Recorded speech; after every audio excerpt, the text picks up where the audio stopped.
Hi, today I'm presenting my CAA 2 over Language and Education Policy by Michaela Mabra. First, I have the Elementary and Secondary Education Act. This was established in 1965. This was before any laws had been passed to support English language learners.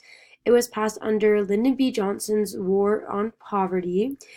And in the book, Wright states some of the key components of the ESEA, or Elementary and Secondary Education Act, are funds, policies, and procedures that target students from low-income families. Wright, 2019, page 74 is where I got that quote from. It is important to note this law because at the time there had not yet been any laws passed to support ELLs in our school system. It was common that teachers used the sink or swim approach to quote-unquote support their students. Next we have Title VII Bilingual Education Act. This was established in the 1968-2002 period. It provided grants to school districts and other eligible entities through a grant process, which was actually quite competitive. It included all children of limited English-speaking ability. Wright quotes in the textbook, this is defined as children who come from environments where the dominant language is other than English, end quote, from page 75 of our textbook. The original Bilingual Education Act did not include clear solutions and failed to define bilingual education. So as you can see, that might be kind of confusing at the time. Wright shares later on in the textbook that since 1968, ESEA has been reauthorized 7 times. Each reauthorization resulted in greater recognition of the personal and social benefits of bilingualism and bilingual education, which is from page 75. The Title VII Bilingual Education Act is important to language and education policy history because it was the first official effort made towards supporting ELLs. Which is, if you can remember, if we go back a slide, when we talked about the Elementary and Secondary Education Act, they had not yet started supporting ELLs, and now we are supporting it in the Title VII Bilingual Education Act. Equal Education Opportunities Act, this was established in 1974, which would be in between the period of the Title VII Bilingual Education Act from the beginning and end of that. Equal Education Opportunities Act falls in the middle. Wright quotes in the text, "No state shall deny educational opportunities to an individual on account of his or her race, color, sex, or national origin. This includes the failure of an educational agency to take appropriate action to overcome language barriers that impede equal participation by its students in its instructional programs." Now, all those words basically just mean that you can't discriminate or be prejudiced against another student because of their race, color, sex, national origin. This goes along with our ELLs because a lot of them will come from different races or different nationalities. Although it has been established that the Supreme Court does not mandate bilingual education, this act remains in effect. The Equal Educational Opportunities Act is important to language and education policy because it forbids discrimination against, as I said, race, color, sex, or national origin in regards to education. Therefore, teachers, administration, etc. cannot discriminate an ELL based off of these factors. Next, we have the No Child Left Behind Act, which I am sure many of us are familiar with. This begins in 2002 to 2016, which is a 14-year period that this act spans. It was passed under President George W. Bush's administration, and the Title II Bilingual Education Act was replaced by Title III, which stated language instruction for limited English proficient and immigrant students. And that's from Wright's book on page 75. This is when the term bilingual was removed and replaced with the term LEP, or Limited English Proficient. This LEP label pinpoints English language learners as having a deficit or lacking in some way, which, as we will get to, this term ends up being dropped, which we do replace with the ELL or ESL labels. This The No Child Left Behind Act emphasized accountability through high-stakes testing. Each state was required to create academic content standards and assessments to measure their students. According to Wright, No Child Left Behind is known to be unrealistic, highly flawed, and failed to produce promised academic gains. And that is a quote from Wright's book on page 76.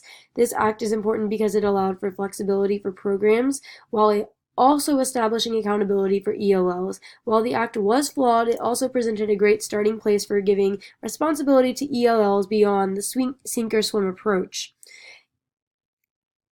which we will get into how this act later on kind of sets a pathway for ELLs testing scores actually being implemented into school accountability. Next, we have Common Core State Standards. These were developed in 2009, a state effort to voluntarily implement nationally recommended standards for language arts and mathematics. Wright states the Common Core State Standards are described as rigorous, internationally benchmarked college and career-ready next-generation standards that are designed to raise the bar and ensure that all high school graduates are prepared for the academic rigors of college coursework and the demands of the workforce.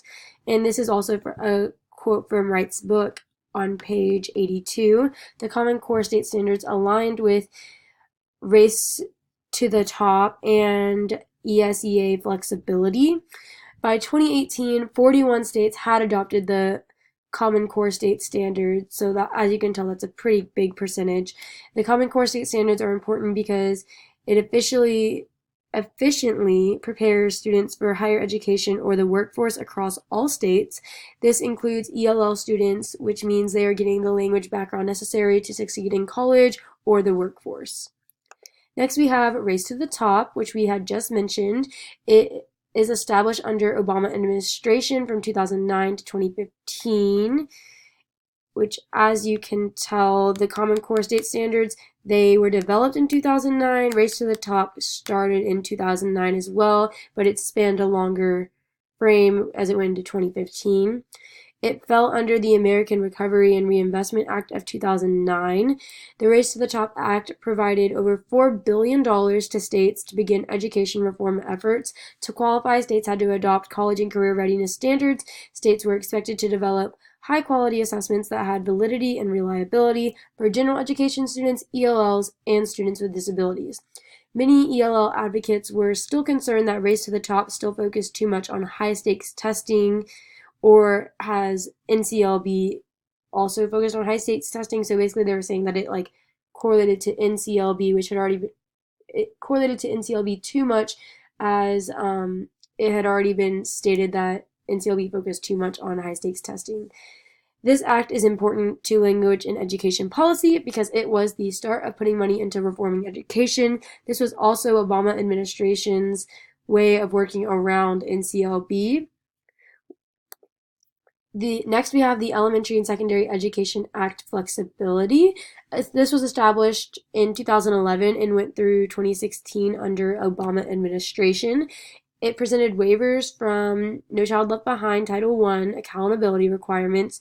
Each state had to apply for ESEA flexibility by presenting an alternative accountability system that touched on similar to those from Race to the Top. These included adopting college and career readiness standards, adopting next generation assessments, and revising ELP standards to align academic language skills with college readiness skills. And it also, the states were expected to develop interventions to improve ELL performance. This act was important to language and education policy because it allowed states to take No Child Left Behind and personalize it to what they saw was best for them. It also allowed states to correct the flaws that NCLB had. Next, we have the Every Student Succeeds Act. President Obama signed this act in December 2015, which, as you can tell, I just went back a slide, and it falls in between the period of the Elementary and Secondary Education Act flexibility. more towards the end of it, but it's still in between. And it is still in action today. ESSA, or Every Student Succeeds Act, maintains the standards and testing requirements of NCLB. However, states are given much more flexibility and choice in their school accountability programs.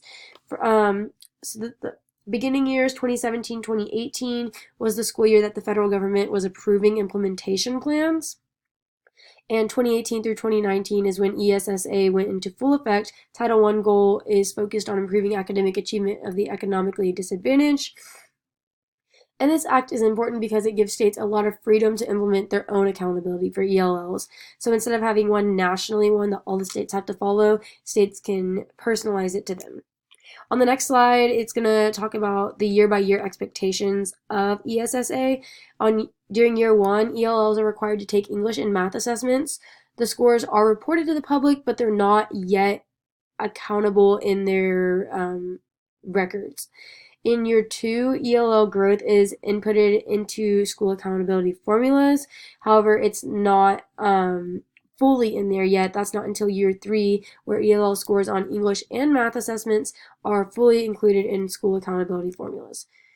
Next, we have proposition, and if we go back, this is Obama signing ESSA in 2015. Proposition 58, November 2016, under title English Proficiency, Multilingual Education. It emphasized that schools must demonstrate English proficiency. Also, it allows schools to establish dual language immersion programs for native and non-native English speakers. In the textbook, Wright states it called for parental and community input on language acquisition programs and recognized the rights of parents to select available programs that best meet their child's needs. And that's from page 86. Proposition 58 is important to language and education policy because it allows for native English speakers to get involved in dual language programs, which in turn makes ELLs more comfortable and included in school environments, which is an added bonus. Finally, we have the Look Act, which was signed by the governor of Massachusetts on November 22nd, 2017. It created language opportunities, allows school districts some choice in bilingual education programs, and this is important because schools can create inclusive programs that are best for their school individually. Finally, we have our Works Cited, which is our textbook for English language learners by Wayne E. Wright, the third edition.